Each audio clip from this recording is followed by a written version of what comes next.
Hello అండి, welcome back to గాయష్ vlogs. ఈజీగా ఎంతో టేస్టీగా అయిపోయి 10 to 15 మినిట్స్ టైంలో స్వీట్స్ అనేవి ఎలా ప్రిపేర్ చేసుకోవాలో ఈరోజు నేను మీకైతే చూపిస్తాను. చాలా టేస్టీగా హెల్తీగా అయితే ఉంటాయండి.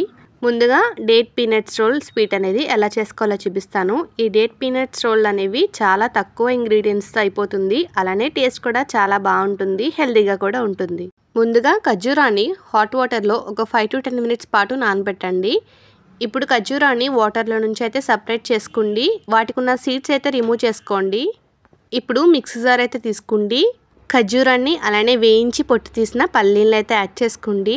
ఇలా కాస్త బరగ్గా అయితే మిక్సీ పట్టుకోండి. ఇప్పుడు బరగ్గా మిక్సీ పట్టుకున్న దాన్ని ఇలా రోల్ కింద అయితే చేసుకోండి. మధ్యలో ఇలా గ్యాప్ కింద అయితే ఉంచుకోండి. ఇప్పుడు ఈ గ్యాప్లో కండెన్స్డ్ మిల్క్ లేదంటే వైట్ చాక్లెట్ కానీ మీకు నచ్చిన ఫ్లేవర్ అయితే ఫిల్లింగ్ చేసుకోవచ్చు. నేను వచ్చేసరికి వైట్ చాక్లెట్ని డబుల్ బాయిలింగ్ మెథడ్లో మెల్టింగ్ చేసి ఫిల్ చేశాను. ఇప్పుడు వాటిపైన రోజ్ సిరప్తో కానీ చాక్లెట్ సిరప్తో కానీ మీకు నచ్చిన డిజైన్ అయితే వేసుకోండి. 20 to 30 మినిట్స్ పాటు రీఫ్రిజరేట్ చేసుకోండి. ఇలా ఫ్రిడ్జ్లో పెట్టుకోవడం వల్ల చాక్లెట్ సిరప్ కానీ అలానే కండెన్స్డ్ మిల్క్ లేదంటే వైట్ చాక్లెట్ కానీ గట్టిబడి టేస్ట్ అనేది బాగుంటుంది. అలానే ఇప్పుడు వాటిపైన చాక్లెట్స్లో అయితే డెకరేట్ చేసుకోండి. పీసెస్గా అయితే కట్ చేసుకుంటే ఎంతో టేస్టీగా ఉండే డేట్ పీనట్స్ రోల్ స్వీట్ అనేది రెడీ అయిపోయింది. సేమ్ మీకు డ్రై ఫ్రూట్స్ లడ్డు తింటున్న ఫీలింగ్ అయితే వస్తుంటుంది. చాలా టేస్టీగా కూడా ఉంటాయి. సెకండ్ రెసిపీ వచ్చేసి కోవా. కోవా అనగానే చాలా పాలు పడతాయి, అలానే చాలా పెద్ద ప్రాసెస్ అని చాలామంది అనుకుంటుంటారు. కాకపోతే తక్కువ పాలతో కోవా అనేది ఎలా ప్రిపేర్ చేసుకోవాలో ఈరోజు మీకు అయితే చూపిస్తాను. ముందుగా ఒక గ్లాస్ చిక్కటి పాలను అయితే యాడ్ చేసుకోండి. 2 నిమిషాల పాటు బాయిల్ చేసుకోండి. 2 నిమిషాలు మరిగిన తర్వాత 1 కప్పు మిల్క్ పౌడర్ని అయితే యాడ్ చేసుకోండి. ఇప్పుడు ఎక్కడ కూడా ఉండలు లేకుండా బాగా కలిసేలాగైతే కలుపుకోండి. ఇప్పుడు మీ స్వీట్నెస్ని బట్టి షుగర్ అయితే యాడ్ చేసుకోండి. నేను వచ్చేసరికి 3 స్పూన్స్ షుగర్ అయితే యాడ్ చేశాను. అలానే 2 స్పూన్స్ నెయ్యి కూడా యాడ్ చేసుకోండి. బాగా కలిసేలా కలుపుకోండి. పాలు బాగా దగ్గర పడి ఇలా ప్యాన్ నుంచి సపరేట్ అయ్యేంత వరకు అయితే కలుపుకోండి. ఇలా ప్యాన్ నుంచి సపరేట్ అయిన తర్వాత 1 స్పూన్ ఇలాచీ పౌడర్ యాడ్ చేసుకోండి. స్మెల్ అండ్ టేస్ట్ బాగుంటుంది.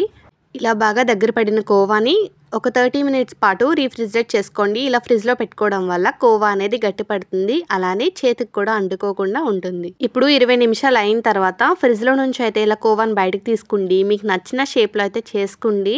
వాటిపైన మీకు నచ్చిన డ్రై ఫ్రూట్స్తో అయితే సర్వ్ చేసుకుంటే ఎంతో టేస్టీగా అలానే ఈజీగా అయిపోతుంది హోమ్ మేడ్ కోవా. చూసారు కదా, చాలా తక్కువ పాలతో 1 గ్లాస్ పాలు అలానే 1 కప్ మిల్క్ పౌడర్తో హోమ్ మేడ్ కోవా అనేది చాలా ఈజీగా ప్రిపేర్ చేసుకోవచ్చు. ఇప్పుడు థర్డ్ రెసిపీ వచ్చేసి స్వీట్ అండి. ఈ స్వీట్ వచ్చేసి బ్రెడ్తో చాలా ఈజీగా తయారు చేసుకోవచ్చు. ముందుగా 1 కప్పు షుగర్ అయితే యాడ్ చేసుకోండి. షుగర్ని బాగా ఇలా మెల్ట్ చేసుకోండి. ఇలా క్యారమిల్ అయిన తర్వాత 1 గ్లాస్ చిక్కటి పాలను అయితే యాడ్ చేసుకోండి. ఫ్లేమ్ని హైలోనే పెట్టుకోండి. 2 బాగా కలిసేలాగా కలుపుకోండి. ఇప్పుడు 4 బ్రెడ్ పీసెస్ని అయితే తీసుకోండి. 4 ఈక్వల్ పార్ట్స్గా అయితే కట్ చేసుకోండి. కట్ చేసుకున్న బ్రెడ్ పీసెస్ని మిక్సీ జార్లో అయితే వేసుకోండి. ఇలా పౌడర్ కింద అయితే చేసుకోండి. ఇప్పుడు బాండీ పెట్టుకోండి. 1 స్పూన్ నెయ్యి అయితే యాడ్ చేసుకోండి. మిక్సీ పట్టుకున్న బ్రెడ్ పొడిని అయితే నెయ్యిలో యాడ్ చేసుకోండి. 2 నిమిషాల పాటు రోస్ట్ చేసుకోండి. ఇలా నేతిలో రోస్ట్ చేసుకోవడం వల్ల మంచి టేస్ట్ వస్తుంది. అలానే ఇలా రోస్ట్ చేసుకున్న వాటిల్లో స్లోగా ముందుగా కాచుకున్న పాలను అయితే యాడ్ చేసుకోండి. ఇలా పాలను కూడా యాడ్ చేసుకున్న తర్వాత 1 స్పూన్ నెయ్యి అలానే 1 స్పూన్ ఇలాచీ పౌడర్ అయితే యాడ్ చేసుకోండి. ప్యాన్ నుంచి బాగా సపరేట్ అయ్యేంత వరకు గరిటతో కలుపుతానే ఉండండి. ఇలా సపరేట్ అయిన స్వీట్ని మీకు నచ్చిన షేప్లో అయితే చేసుకోండి. వాటిపైన కాస్త బాదం పలుకులు అలానే పిస్తా పలుకులతో సర్వ్ చేసుకుంటే చాలా టేస్టీగా ఉండే బ్రెడ్తో స్వీట్ రెసిపీ అనేది తయారైపోతుంది.